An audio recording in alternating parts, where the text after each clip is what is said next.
Welcome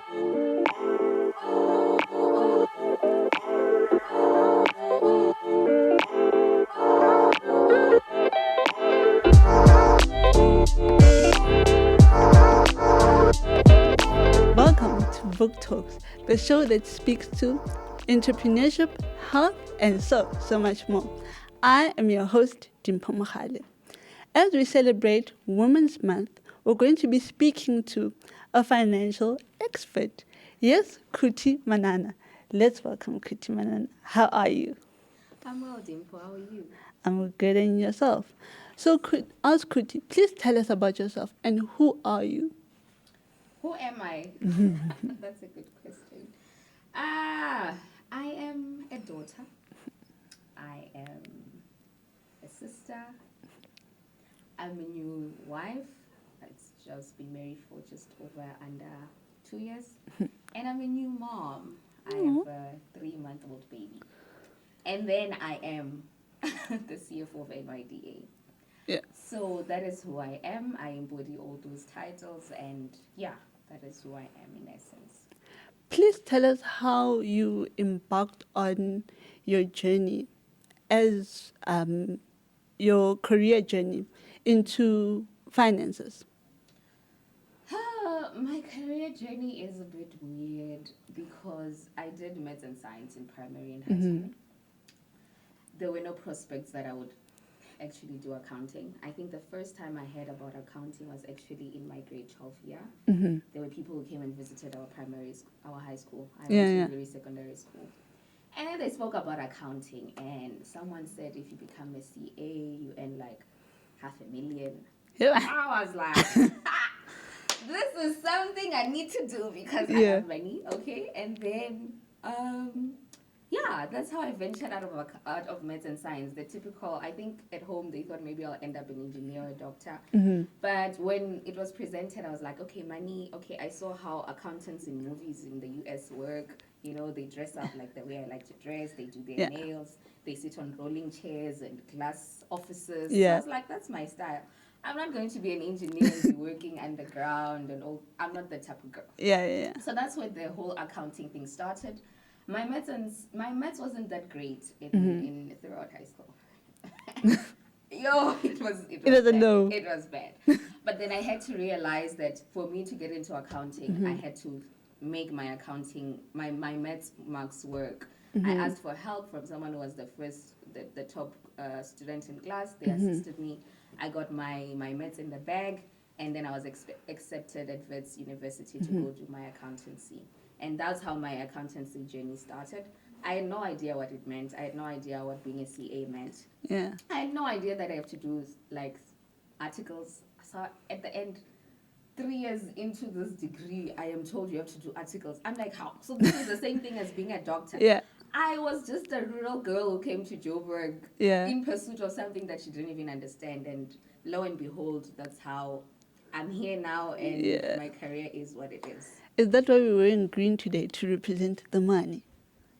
Well, that wasn't the aim, but I'll go with that. And for me, green just means blossom and things sprouting. And I think with August coming, I was born in August. With August coming, or August being the month that we are in now, for me it just speaks new life. But I didn't really put much thought to it. It just so happens. And it's also one of the colors of NYDA, so I think it's just in my blood now. So, True. Now, as you've mentioned that you studied Go University, now going back to your education, it wasn't an easy journey, right? In my research, I've noticed that you have once said that your lecturer was like, I don't see you doing this profession, so it's going wrong, girl. It's going wrong. And if you had to see that lecturer today, what would you say to him or her? Hey, Dimpho, you want me to be talking to people and say, look at me now. Look at me now. Yeah. Okay. Yeah. So, guys, okay, so I did say that I did maths and science. And here I am thrusted into accounting. Okay, so it wasn't easy. Yep. I remember I came to vets before schools opened. because they have a pre-accounting school thing that they did. I don't know if they still do it now. I had come just so that I at least get the basics of debit credit. Yeah. It was not working, right? So first year started, and at the time I still had options. Do I go do civil engineering because I was accepted for that? Do I go do medicine because I was accepted for that? Or do I stick to this accounting thing, which I just did a pre-accounting, which is basic, and I'm failing it? Do I proceed? Something said proceed. And as the year was going, I was seeing flames after flames. So what led to the lecturer saying what they said, I realized almost closer to year end that I'm not doing well. And I decided, let me go consult with the lecturer. Maybe there's something I'm not studying right. Yeah. I'm not preparing right. That's why the exams, as much as I'm putting in the work, it's not reflecting in my marks. I showed her my scripts. She looked at my year mark at the time, and she's like, no, please go to career counseling, because we do have career counseling within the university campus. Please go, because this cannot be your career, because if first day is like this, and it was bad, guys, I was like 20%. I think my year mark was, it was bad. I needed a miracle to pass. So she's like, no, go see what else to do, because if you're already struggling now in its first year, it's only going to get worse. I remember walking out of her office and walking out and just looking at other students moving around. I was in tears. I called my mom. Like, my lecturer says I'm not going to make it in accounting. Yeah. I talk too much, so let's just prepare. If this doesn't work, next year I'm coming to do law. Yeah. And go use my skills of talking too much. Maybe in law, it will work out. Yeah. So that was what she said. And I don't know. I went to that career counseling room. And for some reason, that the people there were just taking their own time. And something, I don't know. I keep saying something, but I think it's God, right? Yeah. The voice inside. I packed my things and I walked out without consulting them. And I got back to my room. I cried more. And then I got myself up and I was like, you know what? I've been here for almost a year. Yeah. I'm coming from a village in Hamadamarara where no one even knows where that is. Yeah. If I say Hamadamarara, you're like, what are you saying? There's no way I'm going back with my tail between my legs without trying and giving it my all. True. I woke up, wiped my tears, because exams were coming. And imagine hearing those words at a critical time where it's either you make it or you don't. And the person whom you look up to at least motivate you, saying it's not for you. It's not. I was like, let me study. That's at a least pressure. If I fail, yeah. I gave it my all. Unlike if I give up and just not study, and then it will end up not working out. True. I passed that year. I passed the second year. I passed the third year. Record time. Yeah. It caught up with me in my honors. I did repeat my honors. And it was accounting that made me fail. Yeah. So to answer your question, what would I say to her now?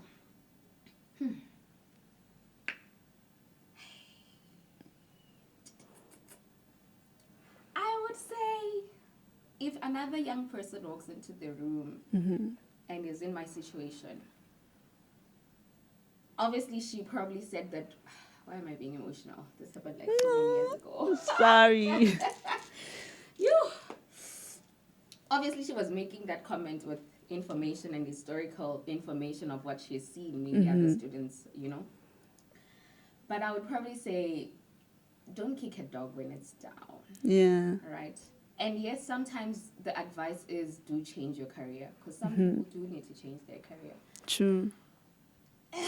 Just be nicer. Be more gentler. Just be nice. Yeah. And at least try and understand what is the problem and give advice that is still in line with what that person is saying. Let them try, and if they still fail, then you say this is not for you. Don't just jump to conclude, because if I wasn't determined as I was, where would I be?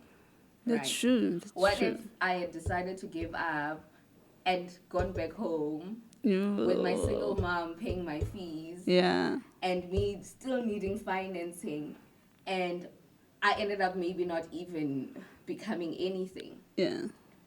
So just give people hope. I think that's why for me hope is a strong message that I'm pro for. Don't discredit and don't say someone can't be. Yeah. No one is God.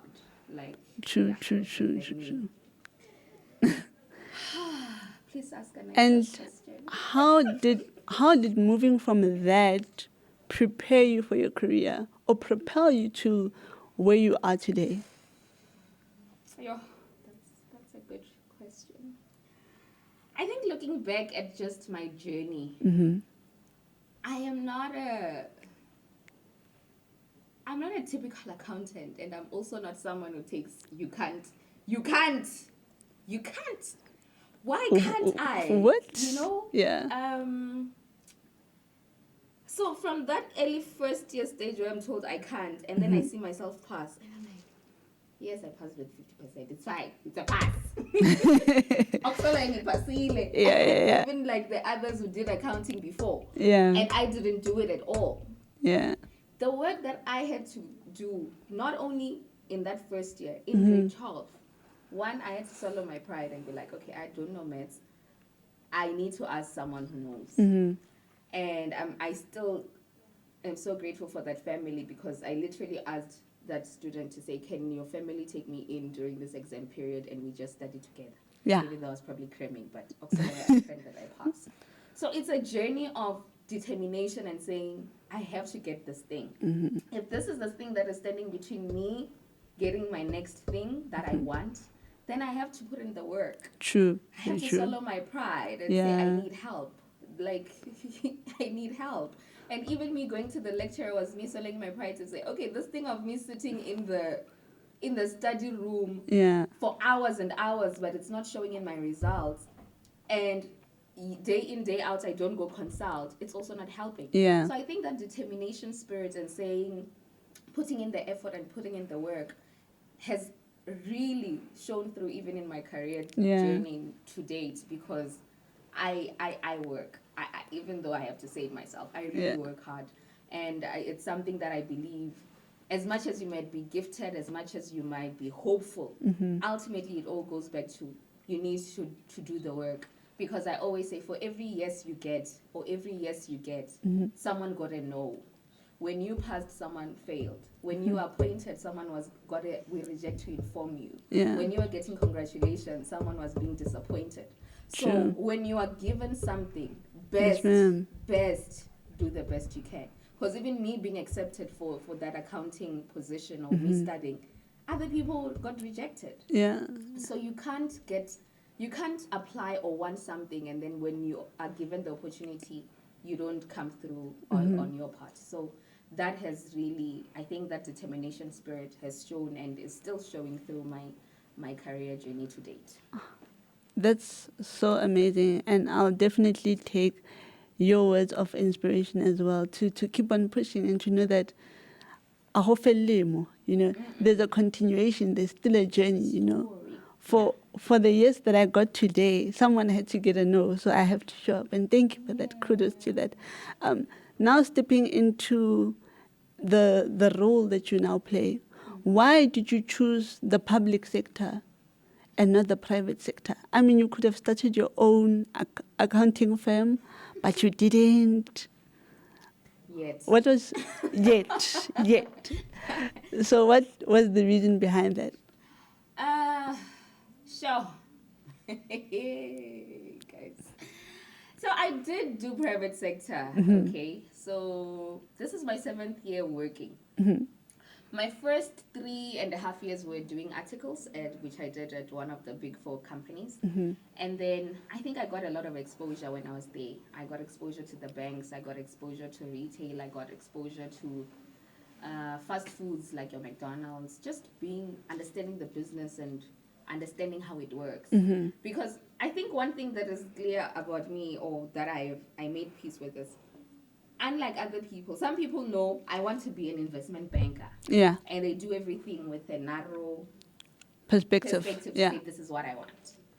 Like I said, I didn't even know what a CA is and what a CA does, right?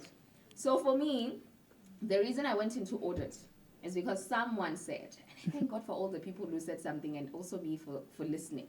Someone said, if you don't know what specific thing you want to be, go into audit, because then you get more exposure, and then from there you can make a decision. And with the exposure that I got in audit and post-audit, because then I left, I went to a bank, and then from there I was an internal audit in a big services business. And my first CFO job that actually came about when I was doing internal audit for a group. I went to that particular company to do internal audit work, and they were like, "We're looking for a CFO, come work for us." So I literally jumped from one extreme audit side to being a finance executive, right? So I was a CFO in 2 private sector organizations before joining NYDA. So I got the exposure. But being in a private sector, I got to work a lot with transformation, BE related things, and I got to do a lot of work around mentorship and things that I personally am passionate about, even in my personal capacity, because I do mentor young girls and boys, especially in the CA stream, because just thinking of where I was, not knowing anything, I owe it to younger people also who are in my position, because I also were told by other people and enlightened. So my purpose ultimately is to also help others. So fine, when this opportunity came, when I was in my other second CFO job, and this opportunity presented itself, for me, I'm very passionate about young people, and I'm still young. Yeah. According to definition, I got 3 years left, so yeah. So I love young people, and I just feel like the world, young people, and how the world has changed. Yeah. We have so many challenges. So when this opportunity came, for me it was, okay, I get to still be a CFO, but I get to do it in a scale, in a place where I am hopefully impacting young people in a larger scale. And when you move from private sector to government, it's no longer profit making, it's now service delivery, right? And I wanted to make an impact in this space. True.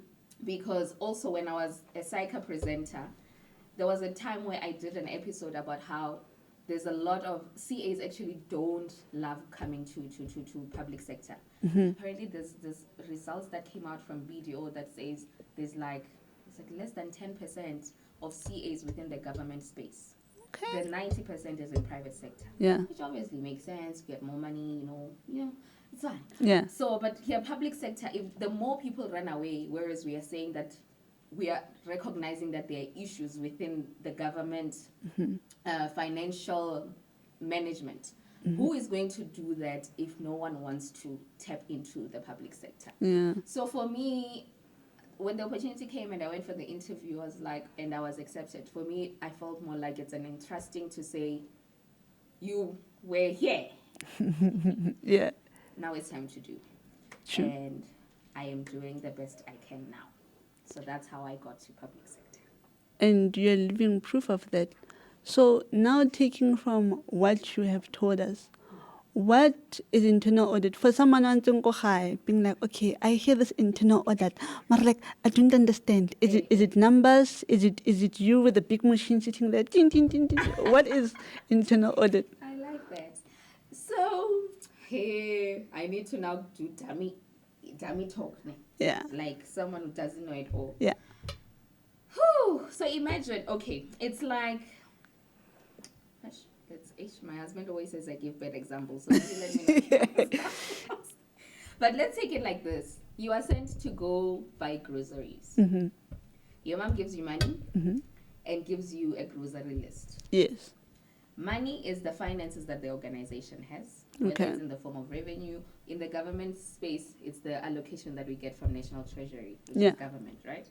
And then you have your grocery list, which is standards, regulations, what you need to do. It's the mandate for NYDA is go work for the young people. Yeah. That is your mandate. That's your grocery list.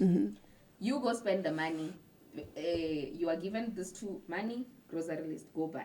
Okay. You come back. Then someone says, this is what you came back with. This is what I gave you. These 2 things I gave you. Okay. Did you meet what I gave you? Oh, or did you deviate? Yeah, using the finances that were provided, right? Yes. Okay. And with us, most times with government, especially with NYDA, your funds directly link to your grocery list item. Okay. So the 2 must speak to each other. Ultimately, what is at the end is the results. So it's either you met target or you didn't. You utilized the money or you didn't. When you hear people saying there's fruitless and wasteful expenditure in municipalities or any government, it means money was utilized, grocery list was given. Maybe you did buy groceries, but you didn't buy the cheapest. Or you bought, but you didn't buy the quality based on the requirement of the grocer. If maybe the grocer went to the details to say, instead of just buying toothpaste, buy Colgate. Colgate is not a toothpaste, guys. Yeah. So yeah, that's why I'm sorry. I think sometimes I think I'm funny, so just take my humor there. So that is what internal audit does. You are sent to just literally go through the books, go through the activities that have been done, and assess if it was done in line with compliance. And when you hear when they say clean audit, it means what was given versus what was done, they marry each other. And there were no issues that were worth material misstatements. By the way, we just got our 9th consecutive clean audit. Yes.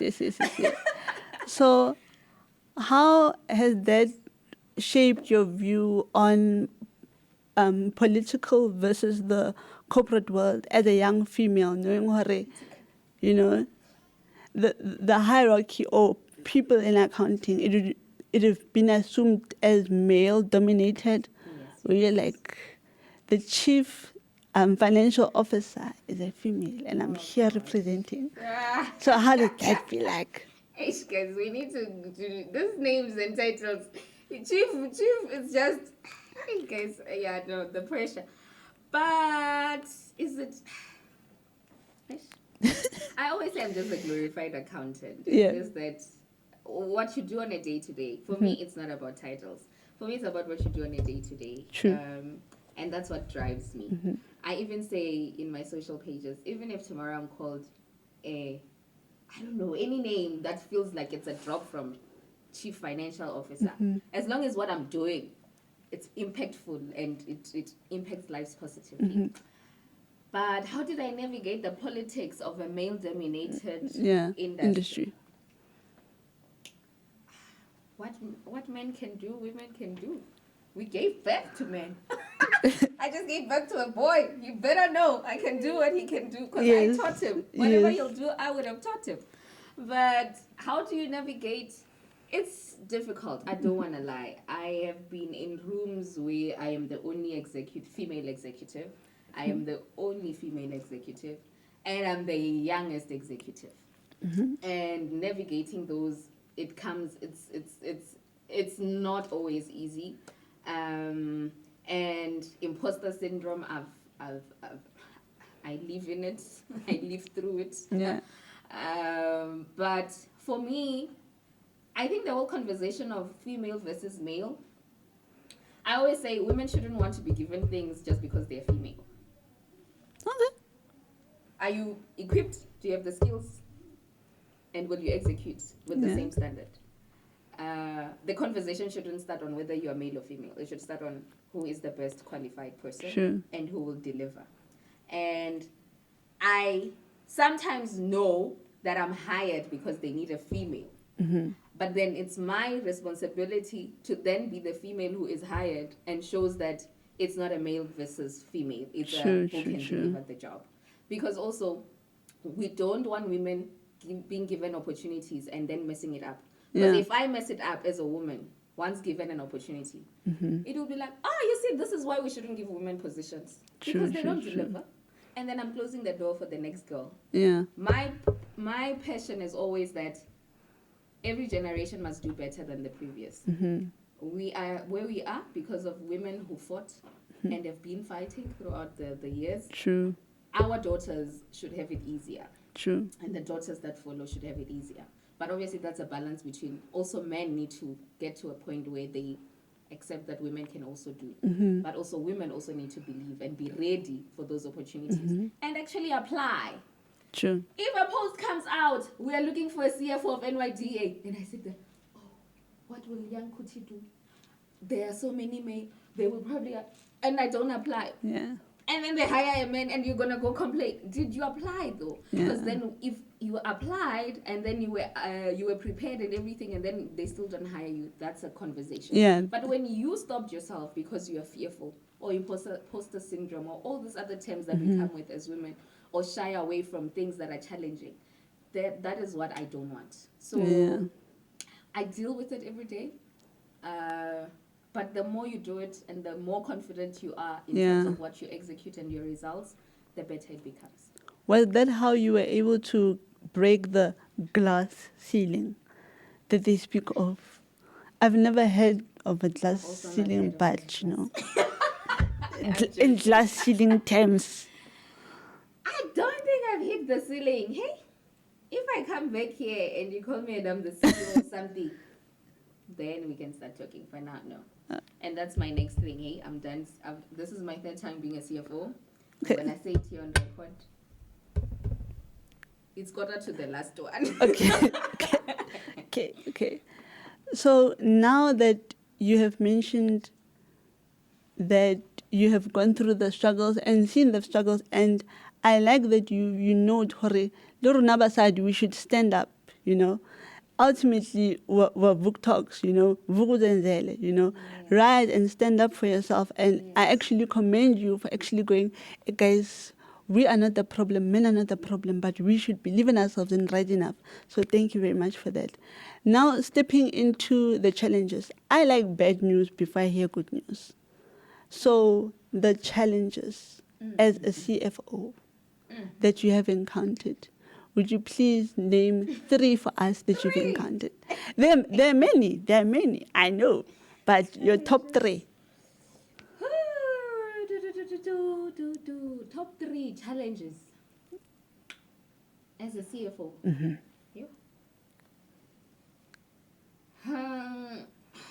I think I'll just speak as a leader, right? Not just as a CFO, because ultimately I am a leader. True.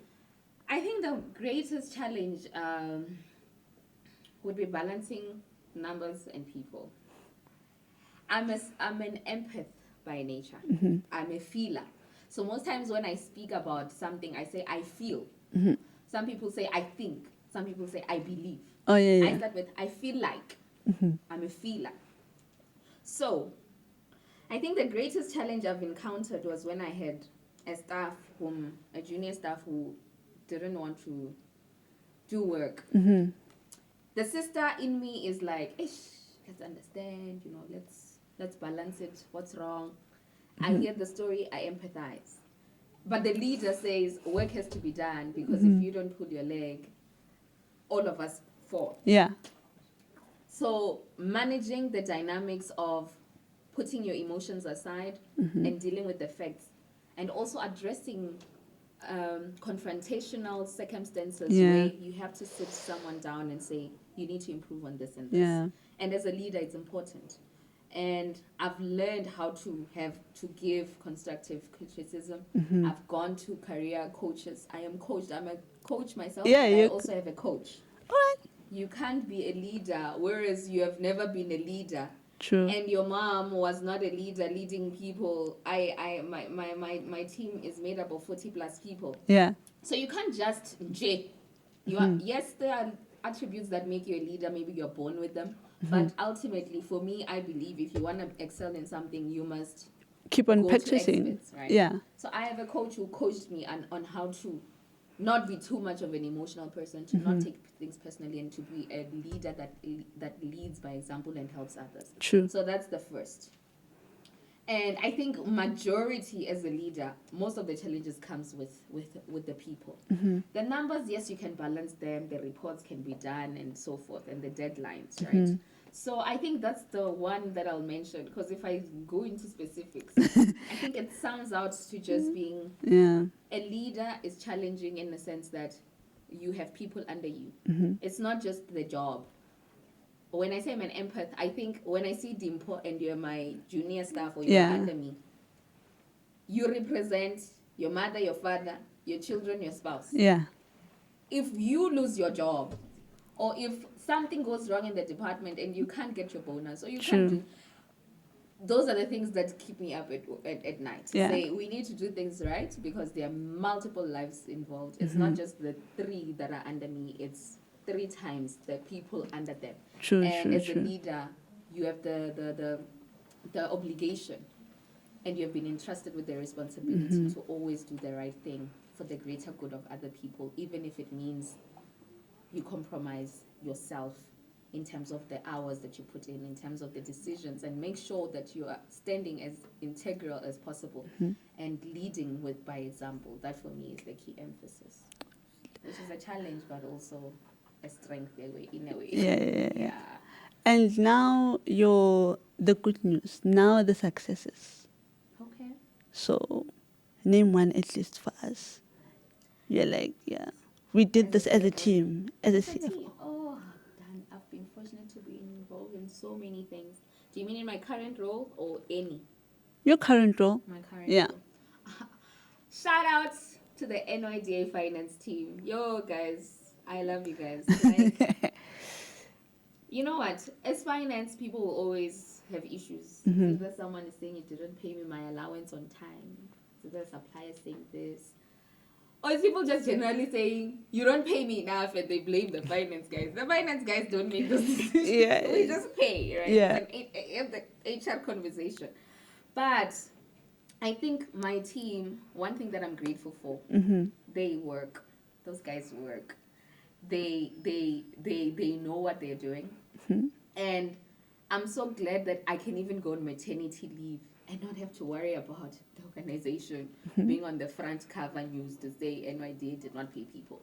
Because my job is a problem if employees don't get paid and suppliers don't get paid. There's going to be a strike.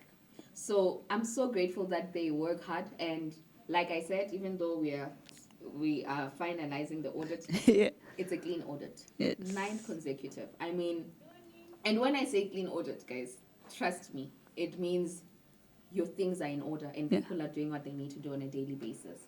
So what have we achieved as a team? We have achieved 9 consecutive audits, even though they did it even before I got there. But even with me there, we have achieved it still, which just shows the strength of the finance team. Obviously, a clean audit is a full organization thing. It's not just the finance.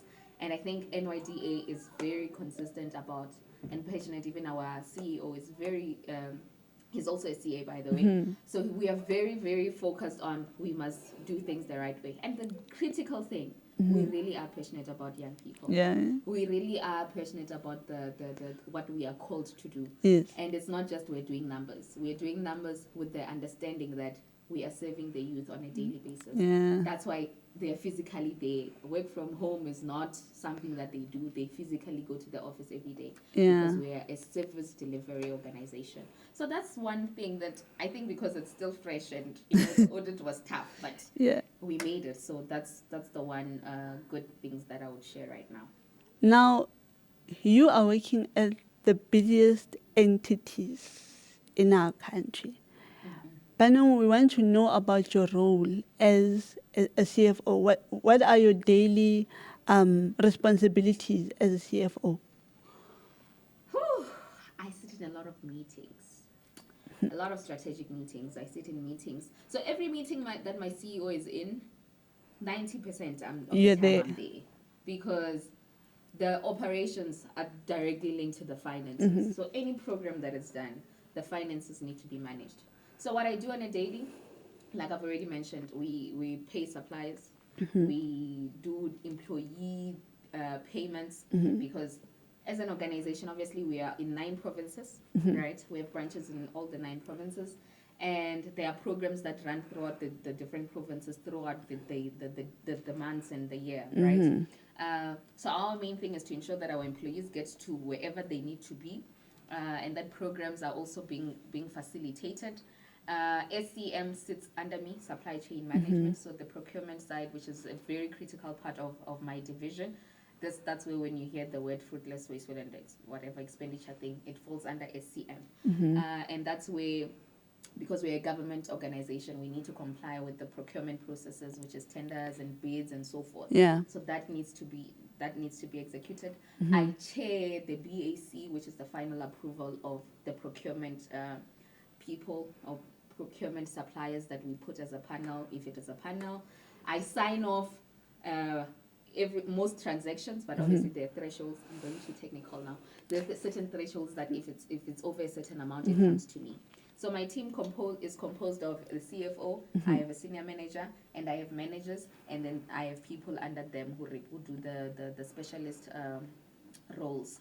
And then I would say 80% of my time is in executive meetings where we are making decisions, where it's either I'm in a board meeting or I'm in a committee meeting, or I'm just in the day-to-day operation meetings with other executives, or I'm in meetings with my team about following up on queries. Okay. And then if there are things that are finance related that are being escalated, they get escalated and they need to resolve them.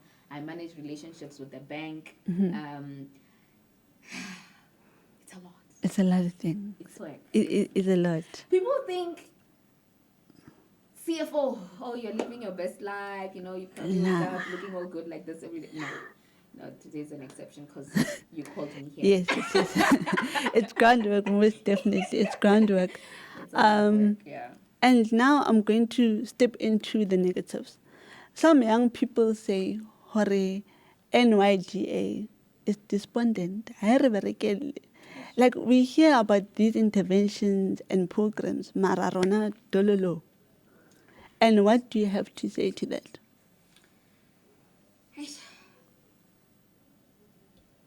That is something that I know that we hear all the time. And I understand where young people are coming from. Because we are one organization. And we get 1 billion, if we're lucky, in a year to service young people.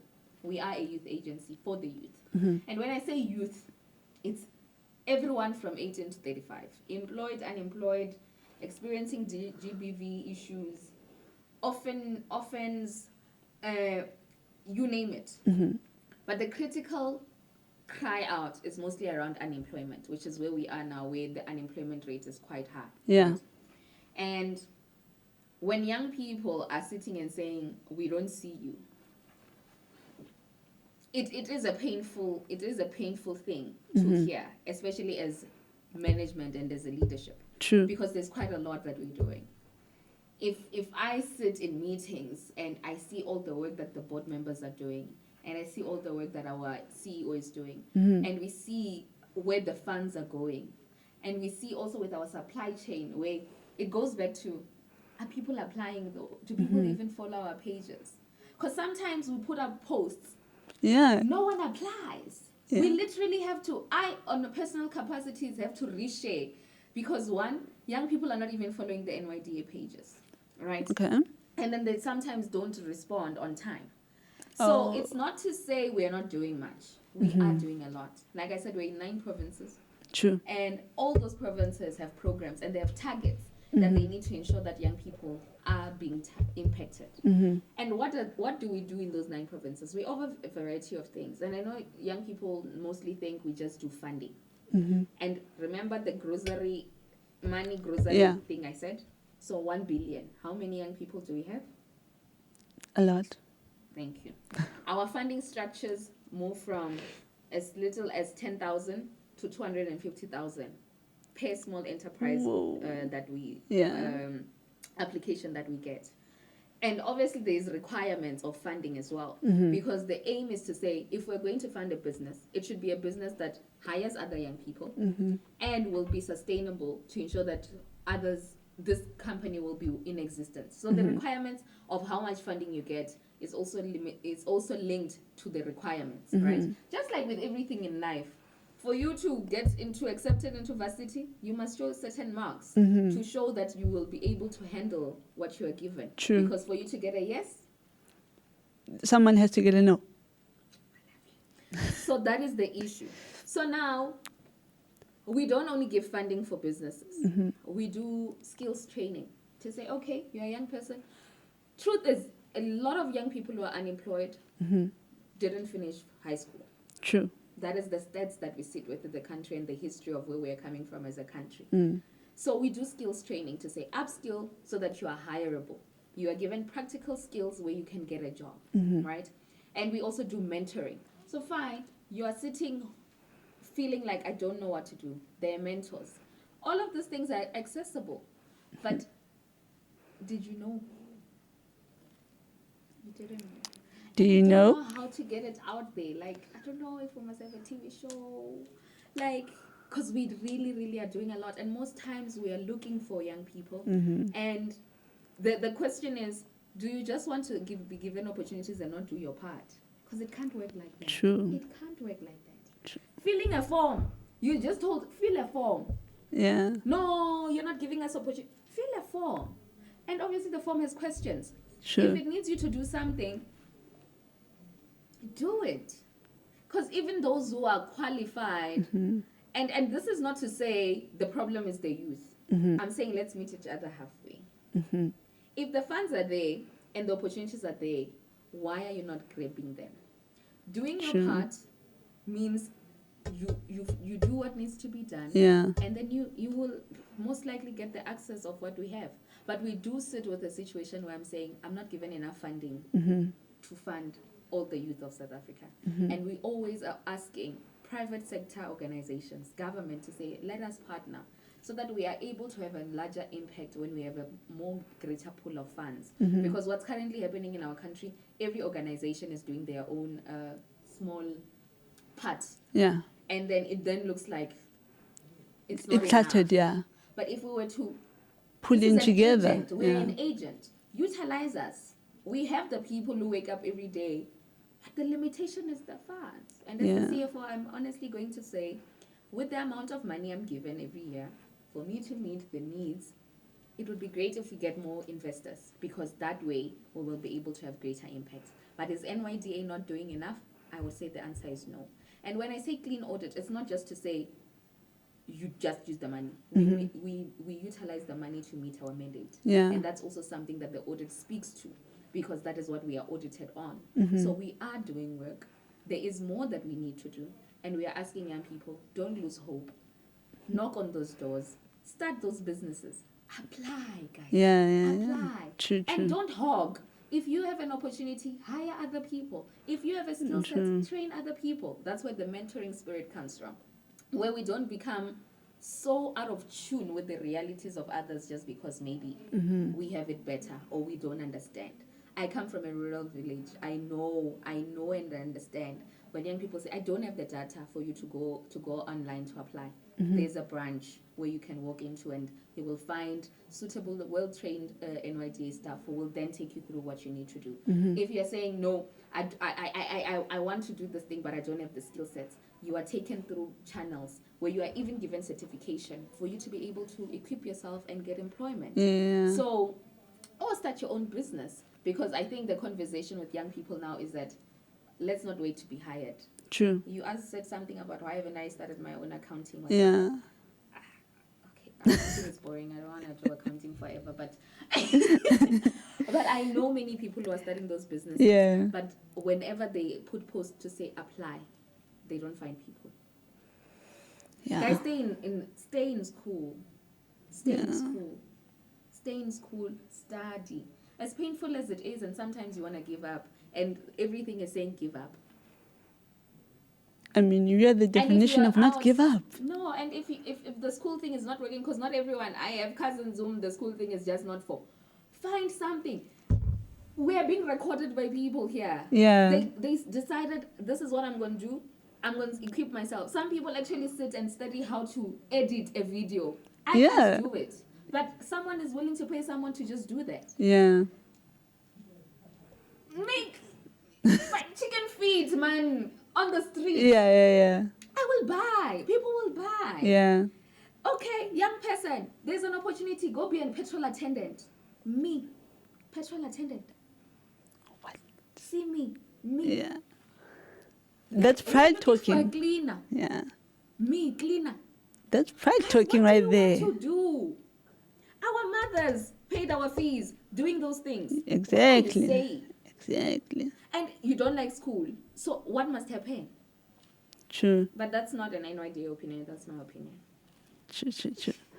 Now, getting into that spirit of mentorship, has that played a role into you becoming a life coach? You remember what I said? Yeah. If you want to excel in something, go to experts or become an expert. Yeah. Because if I'm also just saying I'm mentoring because of feelings, I won't see the result. Yeah, that's The true. reason why I went to and this happened at a time where I was unemployed. I didn't just sit and say, oh, I'm unemployed. I went and did this life coaching. Yeah. And got the certification. I'm not a practicing life coach per se because I don't do appointments, and then my current job does not allow me to do that. True. But it has played a part in the sense that I then am able to mentor with a structure. Where are you now? What are your goals? Because there's a difference between mentoring, coaching, and therapy. Therapy heals past wounds, Yeah. and then coaching is, what is your next goal? How do you get there? And Yeah. what are the practical steps? It needs to be realistic, it needs to be attainable, and it needs to have a guidance. So you say, what do you want to do? I want to be a presenter. You want to be a presenter? Then let's say you were not here. Let's say you're not elevated to this True, step, true, you're true, not a true. presenter here. I would ask you, have you ever sat behind your camera on your phone and recorded an episode? If the answer is no, I would say go start a YouTube. Yeah. Why? The more you do it and you see yourself, you upload it, even if you have one follower, or they can't put unlike Yeah. fine. You are training yourself. True. The day an opportunity comes, you can send someone a link of your YouTube and say, these are the things I've done. True. Not now. You just wanna I wanna present. How? Okay. Where have you presented? Yeah, I'm very passionate about it. There's no evidence. Yeah. There is no evidence. You can tell me you want to start a business now and you've never been that child who sold sweets at school. Yeah. You are not selling sweets in your community right now. Which business? There is, I feel like everything that we become is evident in what we do. True. You Very want true. to be something? Do what you can now with what you have. Yeah. You can't be employed by SABC. Come work for Vox Talk. Yeah. Sometimes it means you're not getting paid. True. People undermine the power of attaining skill sets at the cost of not being paid. True. Because the day your value increases, you will then work back all those years and be able to put a price tag on what you do. So I don't know if I've answered you. What was the question? You know, Really mentorship. passionate about this thing. So mentorship. So yeah. It has played a big part on that. But you have definitely. So how do people get support from NYDA? I think let's start by saying what is NYDA? Yeah. And NYDA stands for National Youth Development Agency. We are an agent for the youth and by the youth. Okay, we're trying to stay young. So essentially what we do as an agency is that we coordinate youth activities and youth sponsorships. Like I said, for funding, we do funding from 10,000 to 250,000, depending on the different requirements that are required. True. We do skills training, and we also do mentorship programs. And then there are other programs that we do throughout the year. Youth Month, there will be programs specific. There will be specific programs to some provinces depending on what is required, right? When the incident that happened at Enyobeni happened, we went there. So we also are responsive to what is happening around young people at that point in time. We're not just sticking to, this is what we do. We are for the youth. And if young people want to access National Youth Development Agency, any of the three mentioned things, they can go to our website, which is www.nyda.gov.za. We are also on Instagram as NYDA_RSA. Yeah. We are on Twitter. I don't know the handle there. I think if you just say NYDA, you'll find it. We are on all platforms. And also another thing, I also get personal questions. Yeah. Right? Guys, just going to someone's LinkedIn and typing NYDA, the CEO is there. We respond. Yeah. Right? But obviously sometimes the mechanisms is go back to the website and apply. Yeah. Or we give you the link and say, we still need you to do your part. Yeah. How am I going to get you in the system if you just linked DM me, right? Yeah, yeah. So that's how you get support from the NYDA. And you can also go to the various branches. We have branches across all the 9 provinces. So you can walk into the branch and get assistance. We work Monday to Friday, I believe. I'm not sure if we work weekends. But yeah, you can just check your nearest branch at your province and it should show you where you go. Sure. And are there any programs or any activities that you're doing around Women's Month, this Women's Month? Hey, I've been on maternity, but definitely every month, every Women's Month. The big months for us, it's normally every year. Yeah. It's Youth Month, yeah. That's number one. Like, that's obviously our core, Yeah. right? And women obviously fall under youth as well. True. So we do have programs that incorporate women, and the different executives members would also sometimes have their own specific programs that they are the runner-ups for. Mm-hmm. And yeah, even in our day-to-day, guys, do you understand that there are certain points, when I was speaking about SCM, there are certain scoring points within the procurement process if you are applying as an SME or so forth, where certain points are allocated to whether you are female, whether you are disabled. Oh. Because remember, NYDA reports under the Department of Women, Youth and People with Disabilities. Yes. That is our overall umbrella that we report under. So even the scoring, women, people with disabilities, and we are not seeing that come through. Yeah. I don't know how many times I sit in meetings and have to explain the percentages of people who are tapping into that market because they're just not applying. Again, coming back to opportunities are there. You Sure. get additional points for those things because you are young. One. You get points for being young. You get points for being a woman. You get points for if you're a person with disabilities. I guess I should start applying, especially on the mentorship part. I should start applying as well. So. And you can also apply to be a mentor. That's why we're Woo. saying, as you rise, take others with you. True. There are people also who can be in a position to mentor others. You are already in a position to mentor someone. Someone young is watching and saying, I also want to talk like Dimpho. Yeah. You can mentor someone. Yeah. Literally. Definitely. It's that simple. Thank you. And I will definitely take you up on that offer. I can also mentor you. Oh, I'm going to take your phone numbers after this. Trust me. So what is your overall message for the youth of South Africa and for us here in studio? Seeing that we're youth. I'm joking. Yo, being a youth myself, guys, I know it's a lot. Y'all, like, we are watching, is the interest rate going to go down? Is the price of oil going to go down? You know, because it's like over 100 rands now. Guys, life is tough. Yeah. It's tough for everyone. True. Right? And it's easy for us to sit and think maybe the previous years were better, you know, but let's remember why we even have youth month. There's no way that those young people fought the way they fought because things were chilled. True. It was tough. And hence why I love what this name says. Vukuzenzele. So the message to young people, asivuke guys, asizenzele guys. If you're gonna wait for someone to come and change your life, I think that's something I learned very early on. Ain't nobody coming to save me. Also have the mindset that ain't nobody coming to save you. Pursue what you want. When I'm saying young people DM me, it's because maybe they are like, those are someone who is actively in this market trying to say, I want a piece. One thing that I don't want young people to do is to lose hope. For me, hope is why we wake up in the morning. True. You lose loved ones, guys. You lose parents. We go through life. This life doesn't pause and say, guys, there's this big event that just happened. True. Life goes. People are losing their kids. People are losing their spouses. People can't pay their bills. People can't afford bread. You understand? So,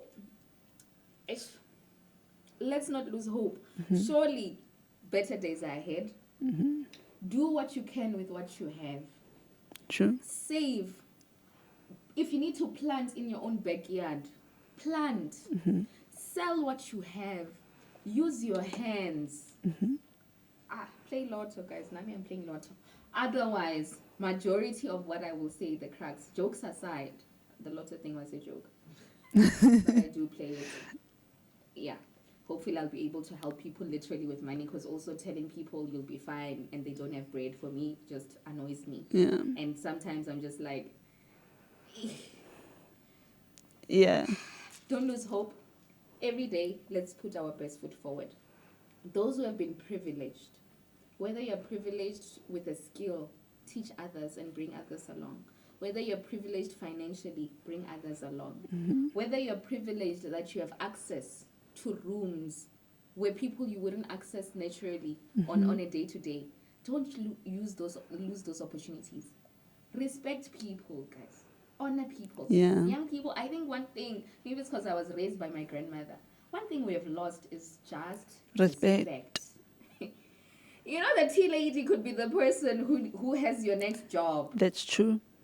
The guy on the street who is every day in the morning, you pass them, you don't even wave anymore because they're there every day, and now you're just like, now I have my own problems. Respect people. Yeah. You don't know who people are. And you also don't know how much you have. And something, if God still has us living and breathing, there's something He has equipped us with. True. We just need to look within and tap into those things and utilize them. Young people are powerful.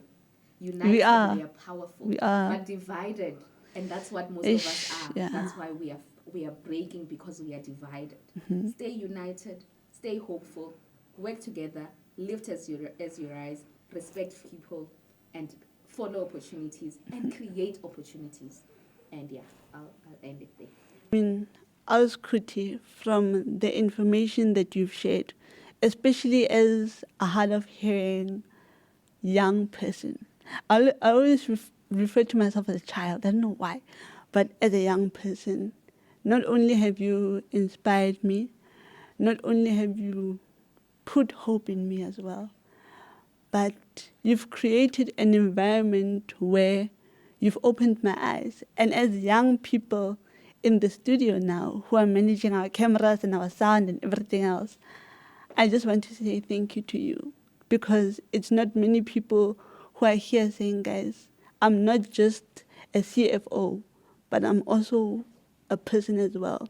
And knowing that where you have come from, you've risen from the ashes. I mean, you could have gone back to your village, you know. You could have said peace to the city and be like, yeah, no, guys, it's not for me.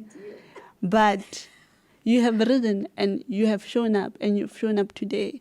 And your dedication doesn't go unrecognized. And from me, and I hope to our viewers at home, you are not only inspired, not only captured, but also realizing that you also are important, you also matter, and your voice also matters.